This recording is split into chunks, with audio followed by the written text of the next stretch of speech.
माँ चली अमेरिका। निधि का नेचर बचपन से ही शर्मिला था। वो ना ज्यादा लोगों से बात करना पसंद करती और ना ही ज्यादा मिलना जुलना। निधि, ये पैसे ले जरा और बाजार से चीनी तो ले आ। नहीं माँ, मैं नहीं जाऊंगी, मुझे शर्म आती है, आप ही चले जाओ ना।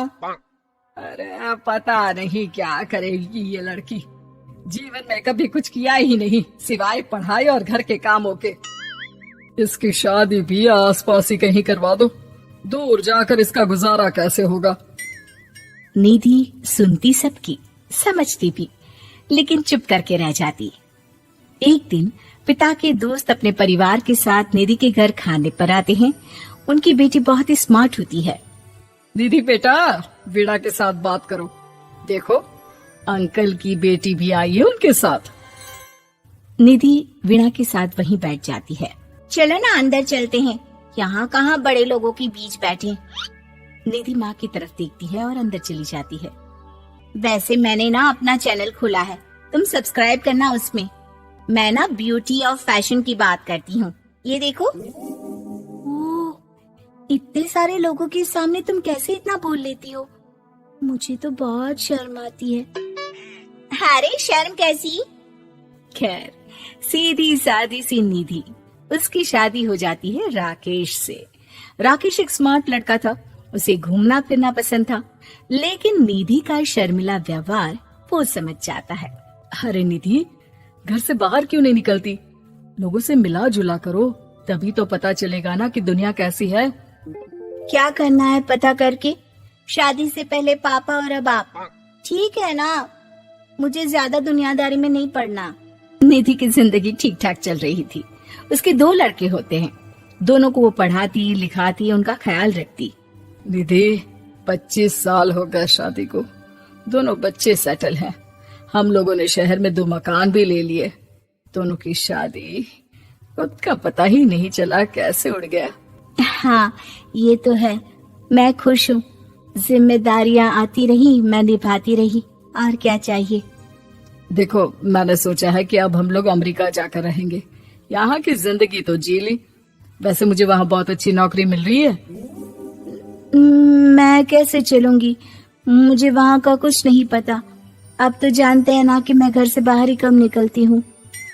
अरे तो क्या हुआ, वहाँ भी घर में ही रहना है ना, मैं हूँ ना, नौकरी करूँगा। निधि मान जाती है और पति के साथ अमेरिका चली जाती है। माँ, तुम्हारी बहू को बच्चा होने वाला है, तो क्या तुम 2 महीने के लिए यहाँ आ सकती हो? मुझे तुम्हारी बहुत जरूरत है, मैं टिकट भेज देता हूँ।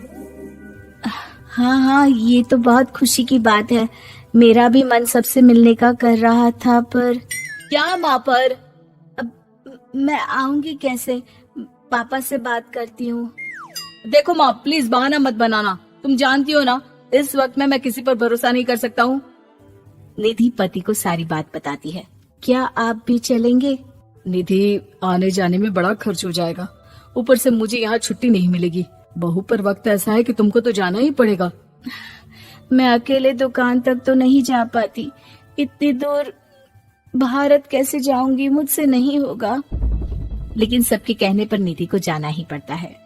एयरपोर्ट में घबराई निधि एक मुसाफिर से कहती है, मैं ना भारत जा रही हूँ, दिल्ली जाने वाली फ्लाइट।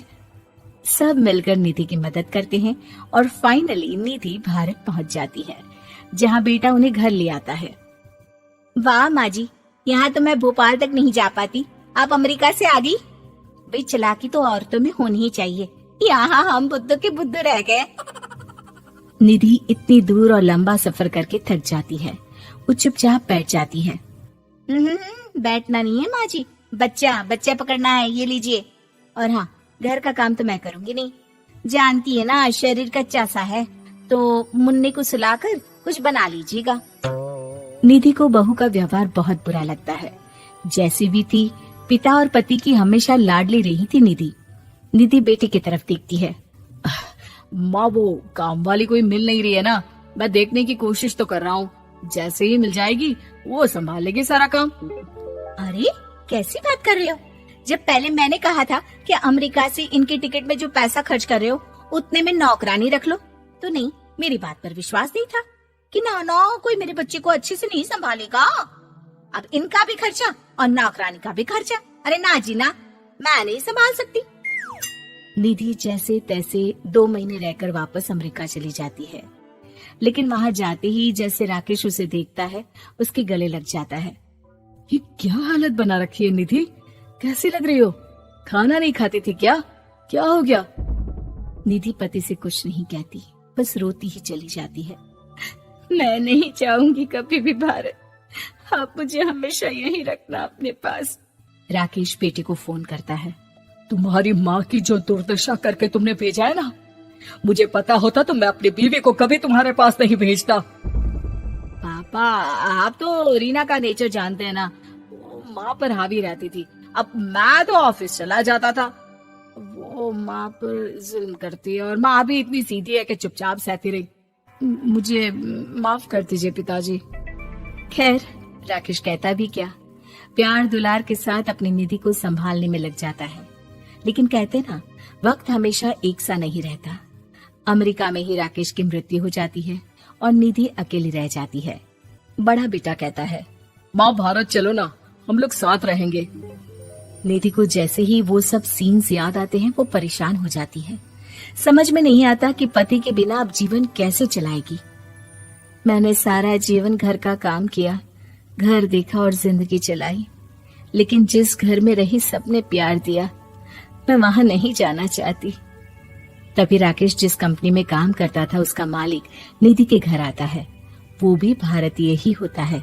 दीदी, राकेश ने आपके बारे में बताया था। जब से आप भारत से लौटी थी उसे आपकी बहुत चिंता रहती थी, इसलिए उसने मुझसे कहा था कि कभी अगर वो ना रहे तो मैं आपको ये पैसे दे दूं। और हाँ, हम लोगों की कंपनी में आपके लिए नौकरी भी है। निधि पति के पैसे देखकर मन में तसल्ली करती है और नौकरी के लिए हाँ कर देती है। अरे पागल है क्या माँ, कैसे नौकरी करोगी? ये अमेरिका है, दिल्ली नहीं। वहाँ तो तुम घर से निकल भी नहीं पाती थी, यहाँ कैसे? मेरे पति, मेरे पिता मुझे खुश देखना चाहते थे। वो लोग जब तक थे मुझे किसी चीज के लिए ना फोर्स किया, ना कभी कमी होने दी। पर अब मुझे जीवन जीने के लिए घर से निकलना ही होगा। बेटा, तुम तो अगली फ्लाइट से भारत लौट जाओ, मैं यहीं खुश हूँ।